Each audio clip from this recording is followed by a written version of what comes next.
the wee hours of the night, Morgan Reagan. The wee hours. We found out about a big trade. James Harden finally on the move, headed to the LA Clippers. Woj reported it early in the morning, so he gets his wish. Harden lands with the LA Clippers in a stacked Pacific Division. In the deal, it's Harden and PJ Tucker going to the Clippers in exchange for Robert Covington, Nick Batum, KJ Martin, a 2028 unprotected pick, a first from OKC, a 2029 pick swap, and 2 second-round picks. So the James Harden era in Philly is done.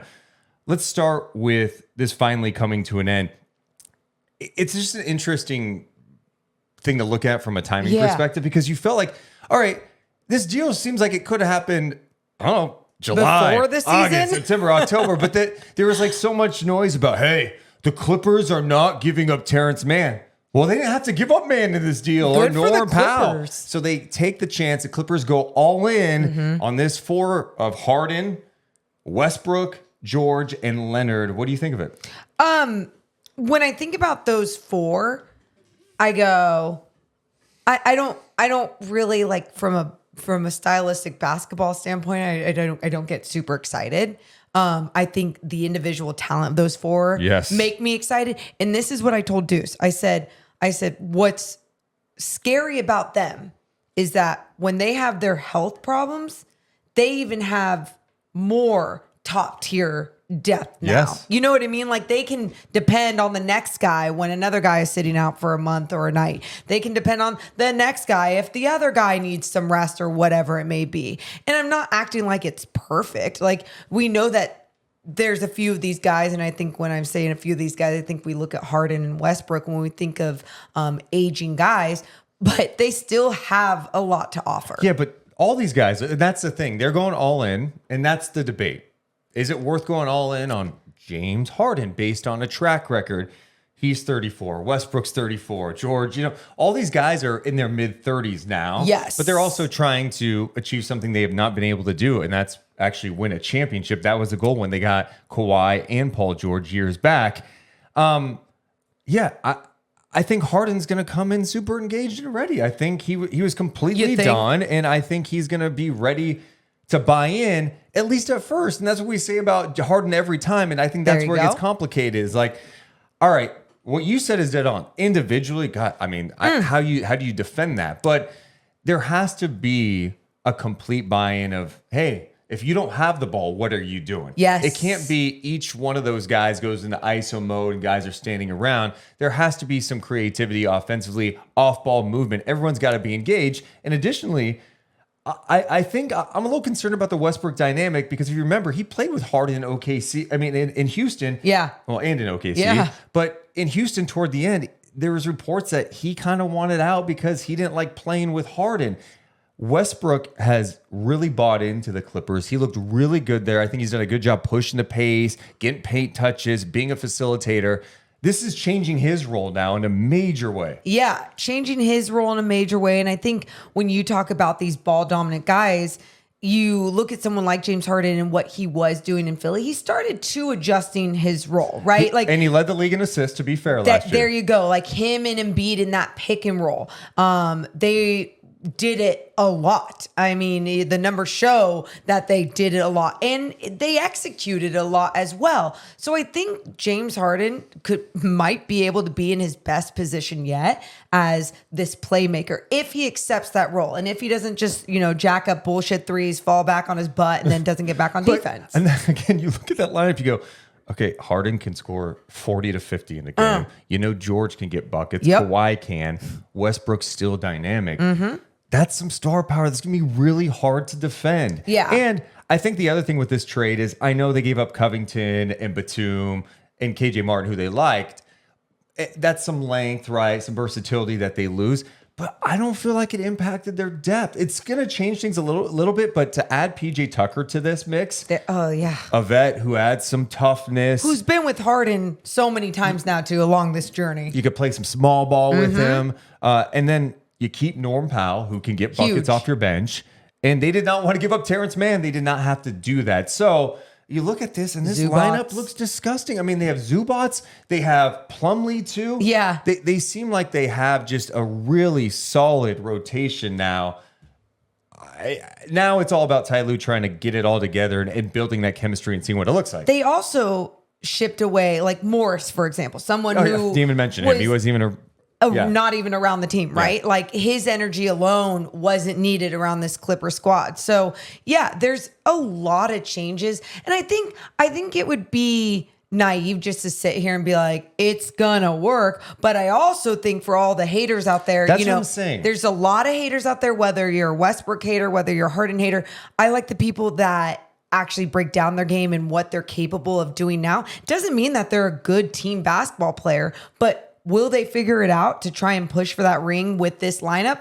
I don't know. I think it's just like a wait and see for the season. I know for me as a basketball fan, I'm just excited to see it out there on the floor, but I'm also not excited because from a stylistic standpoint, I don't like when guys don't share the ball right. But I have this weird feeling that these guys, a few of them are going to adjust their roles, adjust their mindset, and understand what they need to do to get that ring. So I feel like we have to go into this all-in thing a little deeper with the Clippers.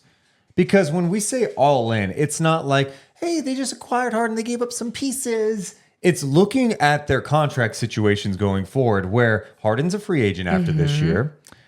Kawhi Leonard and Paul George have player options, so they could opt out and become free agents. And in addition to that, Westbrook's a free agent. They've given up a lot of draft capital over the years too. So there is a world where this goes to absolute shit and it doesn't work out. They don't win a championship or whatever. And those guys could, and Kawhi and Paul George could be like, I'm over this, and dip out and leave. And remember, the Clippers are going into their new arena next year. That is the thing right there. That I know some people are like, yeah, of course that's a big deal, but you want to win games. No. When there's arenas being developed and the amount of money that you need back from it, especially from tickets, those names alone sell tickets. And I've made the joke millions times of how Steve Ballmer has added so many bathrooms, so many toilets, and he's so excited about it. It's not going to matter. He's not going to get his wish of everyone peeing at the same time at his arena if he doesn't have the big names to sell those tickets. Yeah, and I don't know how likely it would be for those guys to depart, but I mean, this is the NBA. Would you have predicted a couple of years ago when James Harden was in Houston that, hey, James is not only going to leave Houston, but 2 years from now, he's going to be getting ready to play on his third team since leaving Houston, right? So the NBA is unpredictable in that way. There's things that we just don't know that will happen. So there's obviously a huge risk involved here, but I think the Clippers felt like they needed to make a move with star power, and they still kept some of their depth that they can contend for a championship. I have my concerns. Like, you're going all in on James Harden. Like, is it safe to go all in this situation? I guess Ballmer's like, who cares? I got money. It's LA. I can be a draw no matter what happens. And I think they're really confident in what they have. But age, injury history, all those things have to factor in when you look at this Clippers team. So seriously, looking at this more from a Kings perspective, the Pacific Division is loaded. Sure. Think about the talent they have. Okay, so Harden, Paul George, Kawhi Leonard, Westbrook, the Suns, Beal, Booker, Durant. You got the Lakers. Lots of big names. LeBron, AD. Those guys. The Warriors, Steph, Clay, Draymond, CP3, and then the Kings, Fox, Sabonis, and a deep squad. I was interested to hear what Mike Brown had to say at practice today. He was asked about the trade and gave you kind of the standard answer. You know, I mean, obviously they're a talented team already, and you know, you add another talent like Harden, and you know, it just makes them that much better. But at the end of the day, you know, I like where we are as a team. I think we have a lot of room to grow as a team, and I'm looking forward to all the different challenges that we're going to face in the West, because there's a lot of different looks that we're going to get facing these teams in the West night in and night out. It should be a lot of fun, and if we expect to be where we want to be at the end of the year, it don't matter who gets traded. And I agree. Like, I don't think this should change the Kings' thinking. I think they understand what they have to do to make their team better long term. And this move today doesn't alter their course. They believe they've got the depth. They believe they've got the stars. Do they think they can improve it? Yeah, for sure. But I think they're comfortable with where they're at. When you believe in your team and their ability to play like a team, you're going to feel pretty confident. And I think not only did we see that happen in that first year under Mike Brown, you're already starting to see it grow and evolve from what he created last year into this year. So yeah, I think if you're the Kings, they add an aging James Harden. They know what he can do on the offensive end, especially. They know he can create for these other Clippers guys, especially if he buys into a different role. But they're still not worried about what they're capable of doing, especially as they keep growing their team defense. Here's the thing. This was obviously a train wreck. Whatever happened between Morey and Harden to fracture that relationship was awful.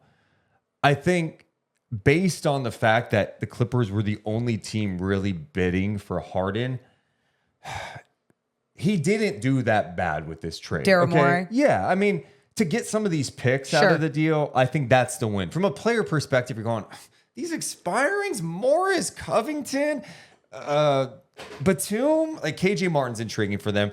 So you add initially some depth to that Sixers team. But I think what really... when we're going to be able to actually judge this is based on what Morey does. There we go.